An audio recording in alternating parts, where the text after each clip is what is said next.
Hey guys, it's Allie. Welcome back. Now, I know that I have not filmed in probably a little over a week, maybe going on 2 weeks. Um, I do apologize. I've just had a lot of things that I've had to do, especially with the holidays, and I do have a son. He is an infant, if you will, so sorry, I'm just trying to fix the camera here. Now, like I've said before, and I'll say again, I originally started this channel because of my love for makeup. I wanted to start a channel testing affordable makeup, looking good for cheap, that you don't have to spend $40 on an eyeshadow palette to look good. That's actually why I started this channel. Because my love for makeup and, if I may toot my own horn, I think I'm pretty goddamn good at it. But anyway, so I've said this on, I think, all my videos, and I'll say it again. I believe that there are topics that people or influencers do not discuss. I feel like this is not talked about enough. I feel like it's not publicized. So that's why I speak about topics on my channel, whether it be abuse or addiction, weight loss, weight gain, just shit I feel like influencers actually should talk about. Influencers have thousands of people that watch them and subscribe to them, right or wrong. So I feel like they should talk about shit that's important. So anyway, what I wanted to get off my chest and talk about today was, has anybody ever been in a relationship where you feel like you can't talk to your partner about certain things? Like, just hypothetically say, he's creeping. He's up to something. You feel me? You know that he's up to some fucking shady, sketchy motherfucking shit. And you just feel like you can't talk to him. Or when you do, he switches it around on you. Oh, why are you looking at my phone? Why are you questioning me? Why don't you trust me? Oh, did you look through my phone? Fuck you, you shouldn't be looking through my phone. Always turns it around on you. Right? I feel like that needs to be talked about more. Now, ladies, never, ever feel bad. If you're in a relationship, a committed relationship, never, ever feel guilty or bad for asking your significant other something or discussing something that's bothering you. I'm going to tell you right now, don't ever feel like you can't say anything. Don't ever feel like you need to keep your mouth shut. You have a voice. You're human. You have a voice. All right? Don't let your spouse shame you into thinking that you're crazy and that you shouldn't be speaking to them in that way or questioning them. Fuck that. All right? Fuck that. I was recently in a situation where my ex-significant other, keyword ex, he was doing some shit behind my back. Money would go missing. I would get screenshots of messages from women saying, hey, why is your man in my inbox? Sexting other females, behind my back and making me look like the moron. And the sad and sick part is I always took his word over anybody else's. I just believed him. And he was such a sick bastard that he would have me convinced that I was in the wrong. I shouldn't be listening to them. I should be listening to him. I should believe him, not them. And they were sending me screenshots. And even if the evidence presented itself, he'd still tell me that I was nuts or it was none of my goddamn business. And I'm sorry, that's wrong. I think that's abuse. I do.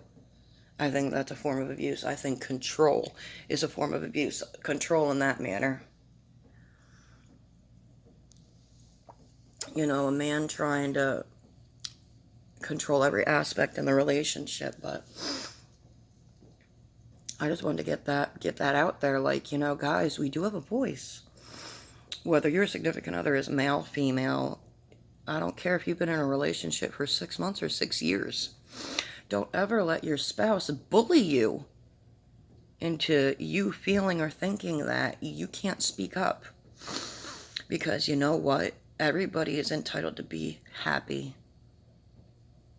Whether that's being happy in a relationship or being happy alone, single, whatever the case may be. And everybody, please, I can't stress this enough, do not stay together because you guys got kids.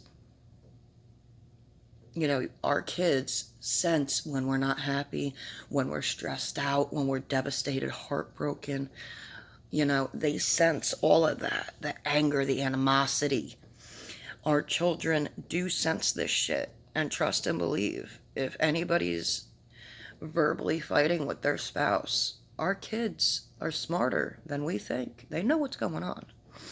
So don't ever think you need to stay together because you have children. Don't be afraid to leave your spouse. Don't be afraid, oh, well, I'll have nothing if I leave him. You know, what if you're a stay-at-home mom and your husband is out working? Or what if everything is in your spouse's name? Or they make more money than you and you do got a job? Whatever the case may be, or you feel like you just can't do it because you're comfortable. Because you've been with that person for so long, you are comfortable. And that could be taken in a few different ways. The way I am saying comfortable is when you've been with somebody for so long. Now hear me on this. You don't love them. You're not in love with them. And yes, I think love and in love are two totally separate terms. You can love somebody just like you love your best friend. Right or wrong? Alright? You got love for them. You love them. In love, you would do everything and anything for that person. You would move mountains for that person. You put that person before yourself. You can't keep your hands off of him or her. You want to make love to him or her. When you look at that person, you're just happy. Sheer happy.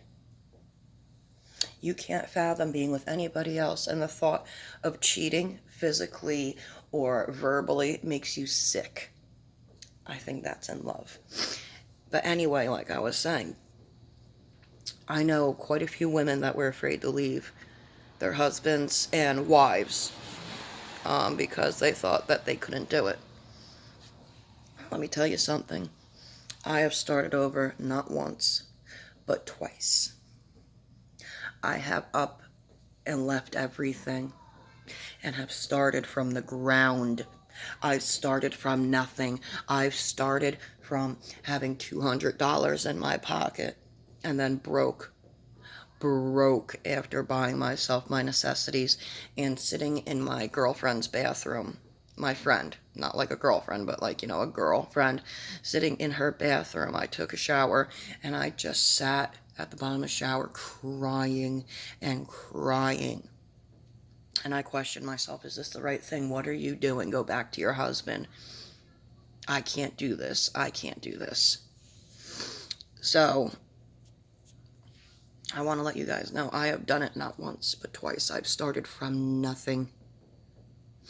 This time around, story time. I left my husband. Yes, I did. Me and him, we lived in New Jersey, and we decided to move to Tennessee with his family. You know, fresh start, it's cheaper out there. You know, fuck it. Fuck it, you know? Let's go down there. Who cares? Fuck it. So I went down there with him, and you know what? 2 years, I was in Tennessee with him. All right? And I'll just keep it real with you guys. You know what? I was clean and sober. And within 4 months of being down there, he started getting high behind my back. But I knew he would come home fucked up. Money would be missing. He'd be coming home late from work. Like, it just, you know, we're not stupid. You know, we know what's going on, especially addicts. We know what's going on. Anyway, so after it being in my face, I fucked up. I relapsed. I did. Yes, I did. I'm not going to deny it. I relapsed. So anyway, I put myself in a rehab. A 40-day rehab. I got out. I went home to him. I didn't want to be home with him He also went to a rehab. I didn't tell him to. I just told him, I'm going away. I'm going to get myself straight. And because I went away, he said, fuck it, he'll go away. So anyway, he tapped out. He didn't stay the whole program. He wanted to go home after, like, I think it was like 11 days. So anyway, I had no idea that he was home. You know, I talked to my mother-in-law and she didn't tell me. I think she thought if she told me that I would want to leave my facility, but sorry guys, my hair is like really curly. And I don't know why. See that? Really crimpy. Anyway, but I finished my program. So when I came home, and I had the mindset of, okay, I'm going to try to fix my marriage. I'm going to go home. I'm going to go back to work, fix my marriage, and hopefully we can get this shit right. Do it right. The typical right, you know. White picket fence, beautiful house, happy family. Which I never should have fucking thought that. Anyway, so about a month after being home, one thing after another. You know, my ex-husband, he's not just, you know, a heroin addict or a crack addict or, no, this motherfucker is a multiple motherfucker. Alcohol, painkillers, opiates, I'll just leave it at that. So anyway, after a month, he started drinking. And, you know, he went back to work. So did I. We were both working. And then, again, money started missing. And I started paying attention, you know, really watching his body language, his pupils, just everything, you know, because he's my husband. I know when he's high. So I knew he was using opiates again. Actually, and then he started using a really bad upper down there. I'll just say that.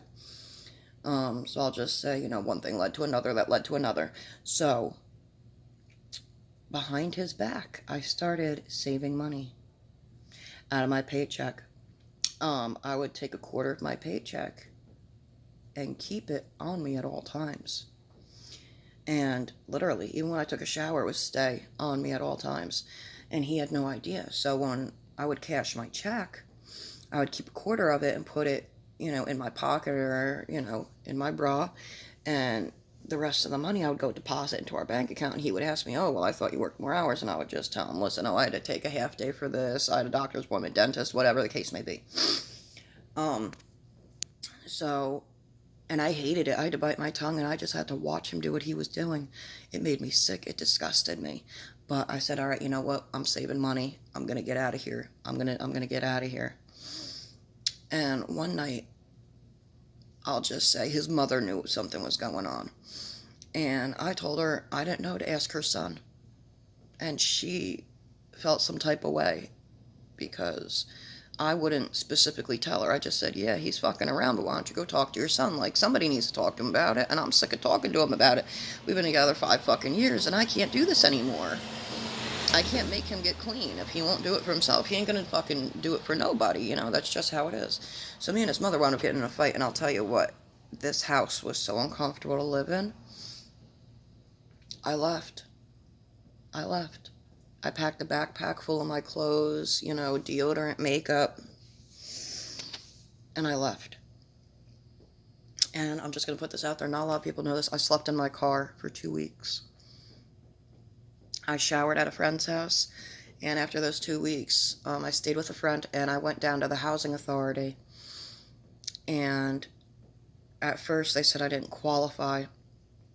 So pretty much I was house hopping for a month. And I went down to the housing authority to bring them updated pay stubs. And it's like a guardian angel. God answered my prayers because they said, oh, well, you're accepted. There's 3 apartment complexes that have openings right now. I said, are you serious? So she, you know, set me up with the landlords, and I went to go look at them, and I actually signed a lease that day without my husband. So that speaks loud words right there, ladies and gentlemen, all right? So, honestly, I think I had like a little under $600 to my name from saving money. I was an assistant manager at a fast food chain. So, you know, I made money, but I didn't make money, you know what I mean? Especially because I was only saving a quarter of the paychecks, you know? And my car insurance, it's just, you know, life happens. Bills happen. So, I moved into the apartment. And long story short, He kept showing up to my apartment. It was bad. And push comes to shove, I wound up after being in that apartment for 6 months. I said, I can't take this. I need to start new. I need to start fresh with him in my rear view mirror. So long story short, guys, I said, fuck you, and came back up north. And I'll tell you right now, I had a lot less money then. I only had, I believe, $250 left, 90% of my shit, because I couldn't do it. I was sick of him. I was just sick of him trying to control our marriage, our life, our money, just everything. And he made me feel like I couldn't say anything, that I had to walk on eggshells. And that's not okay. That's not right. So I just put it in the rear view. Obviously I let him know. I said, listen, I'm going to be filing for divorce. I'm leaving. I'm moving. Oh, no, you'd never leave me. You'd never leave me. Oh, and then he did the pity thing. I can't do it without you. I need you. Oh, I'll do better this time. He used to tell me all of this every single time. And it was always the same song and dance. He would do good for maybe a month and then right back to the same shit. So yeah. And then another relationship I was in, this motherfucker, he was such a liar. He lied about everything. Hypothetically, he could step in a piece of bubble gum, and I'd say, hey, is there gum on your shoe? No, I don't know what you're talking about. Motherfucker. That's how bad he lied. And he would manipulate everything. He would twist and turn and mangle everything and anything to make it my fault. Nothing was ever his fault. It was always my fault. Yep. Oh, you didn't work enough this week. That's why we're broke. Even though he spent more than half the money on himself. I couldn't even buy necessities. My bras were ripped up, hanging on by threads. My panties, I was down to like 4 pairs of panties. My socks had holes in them. My clothes, they didn't fit right from losing weight, gaining weight, losing weight, gaining weight. I had holes in my sneakers. I was going without my necessities because of this motherfucker. And like I said, he would always blame, it was always my fault, never his fault. Oh, you don't make enough money. That's why we're broke. Oh, you didn't work enough hours. That's why we're broke. Oh, well, maybe if we had a different place to live where the rent wasn't so much, we wouldn't be broke. He wouldn't take responsibility or own up to anything when, you know what? An outsider looking in even knew. It was him. It wasn't me. Like I just said, I went without bras, panties, socks, comfortable clothing, shoes. I went without everything. So he could spend the money on what he wanted or needed. That's how disgusting and fucked up and sad that relationship was. And I was in love with him. I very much was. Very much. I would have moved mountains for this motherfucker. He would not have done the same for me. And that's the cold, sick, fucked up reality. It's sad when your partner is so selfish, self-centered, and greedy that all he cares about is himself. Every holiday, I didn't get anything. Not one thing, not even a card. Not even a card. Not even on my birthday, Christmas, Valentine, nothing. I got nothing.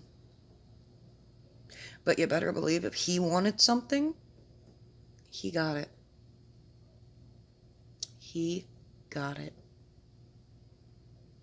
And I was the one left upset, secretly crying in the shower. Every time I showered, or every time I dropped him off at work, I would cry.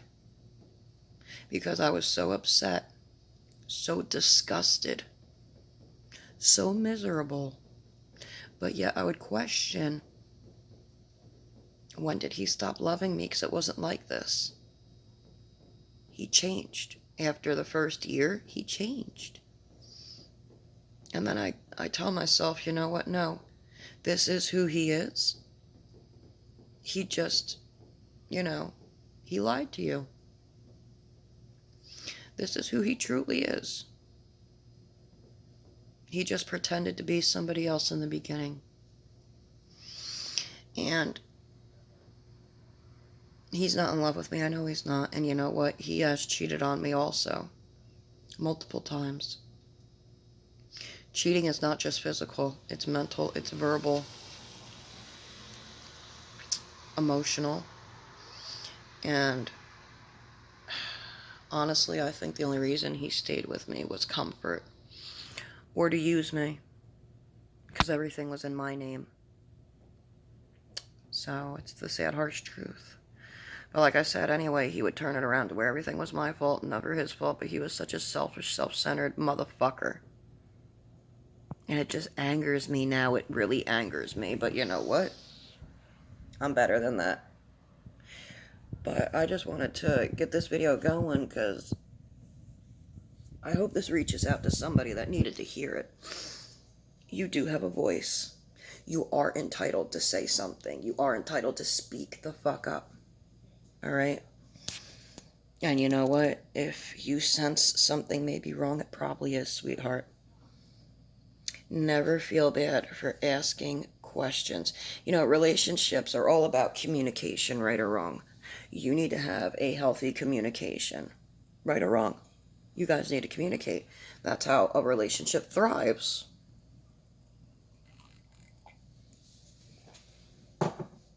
And without communication, there's nothing. Just like without trust, there's nothing.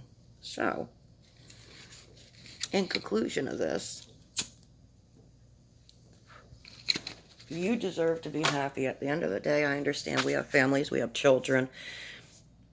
I understand that. If you love your spouse so much and you just want to make them happy, I get it. Guys, I get it. But remember, you also deserve to be happy. You deserve to have a comfortable relationship where you can talk to your spouse, you trust your spouse. You know, all of that. You deserve it. Never forget that. Alright? Anyway, I'm going to wrap this up, but I wanted to let you guys know, you know, like I said, I did start this channel for my love for makeup. Now, I want to let you guys know. I am going to be going to Walmart this weekend, so I will be doing a Walmart video. Alright? We're going to check out what they got there, if they've got any new e.l.f. or Wet n Wild or Milani or Physicians Formula. I do like them a lot. I do need new foundation. I do need a new eyebrow pencil, some brushes. So we're gonna take a look. We're gonna see what they got going this weekend. I also might swing by Dollar General, check out the Believe Beauty line. Hey, I heard their foundation is bomb. So also I have found some good Wet n Wild shit. I've gotten 2 of my highlighters at Dollar General. So ladies, need to check them out. You can look beautiful and sexy for cheap. You don't need to be spending all that money. Alright, remember that, okay? Also, cheap ColourPop. ColourPop is a fantastic makeup line, and they're cheap. Alright? So is a Bad Baby's makeup line, Copycat. You know, I'm not gonna lie. I have one of her palettes. I'm gonna have to, it's, because I moved into my new place. Everything's still in box. I'm gonna have to find it. I think it's the Urban Decay dupe. But girl, her shit's good. It's cheap and it's good, I'm telling you. So I'm going to be posting a video this weekend. It's going to be live. I'm going to be showing you guys everything in the store. And then when I get home, we're going to test it all out. Alright, but I hope you guys are having a great day. Happy Friday. Happy belated New Year, y'all.